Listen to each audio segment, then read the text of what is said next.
Ya, jadi memang apa ya, serba sulit kita dalam masalah seperti ini karena memang orang akan lebih mengutamakan aib, menutup aib gitu. Iya. Mereka akan takut aibnya diketahui oleh manusia, padahal lebih berbahaya itu aib di hadapan Allah, di hadapan Allah Subhanahu wa Ta'ala kan.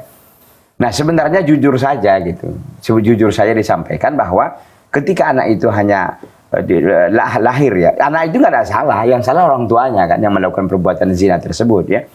Jadi ketika anak itu lahir, qadarullah dia perempuan, maka di sini konsekuensinya banyak gitu. Minimal diantaranya nggak boleh si ayahnya ini jadi wali baginya. Jadi nggak boleh, ya, nggak boleh wali baginya.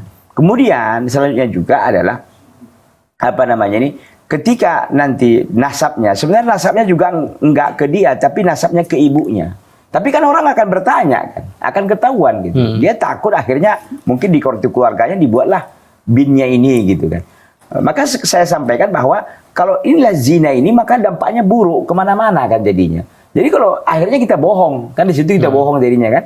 Binnya bin ayahnya lah. Nanti nikahkan pun ayahnya juga. Jadi zina lagi dong. Karena nggak berhak ayahnya menikahkan itu adalah wali hakim. Hakim yang menikahkan dia. Karena wanita yang tidak punya wali maka walinya adalah hakim itu.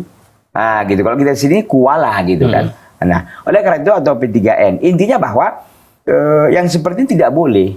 Jadi saya tidak tahu apakah pertanyaan ibu ini hanya andai atau memang udah kejadian gitu kan. Kalau memang kejadian coba diulang lagi apanya. Tapi saya tidak tahu ya, tidak tahu saya apakah memang ini diketahui atau hanya segelintir orang. Kalau memang kaum pemerintah tahu, saya kira mereka nggak akan mau mengeluarkan surat dan segala macamnya gitu. Karena konsekuensinya jelas bahwa ini tidak boleh walinya itu orang tuanya. Kalau tadi sekedar nama umpamanya diwali-walikan seperti itu, konsekuensinya akan ada gitu kan.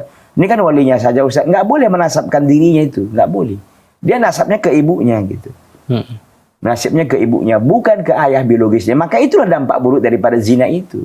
Makanya kita katakan laki-laki yang sudah menikah, siap, nikah aja langsung, jangan ditahan-tahan. Kadang-kadang kan orang memang karena tidak tahan lagi, akhirnya terjadi pada perzinahan, enggak. Nikah aja lagi. Bagi laki-laki sudah punya istri, kalau mau nikah lagi, tafadhol. Jika memang memenuhi persyaratan juga. Dia punya kemampuan dan juga dia bisa berusaha adil dan seterusnya kan begitu.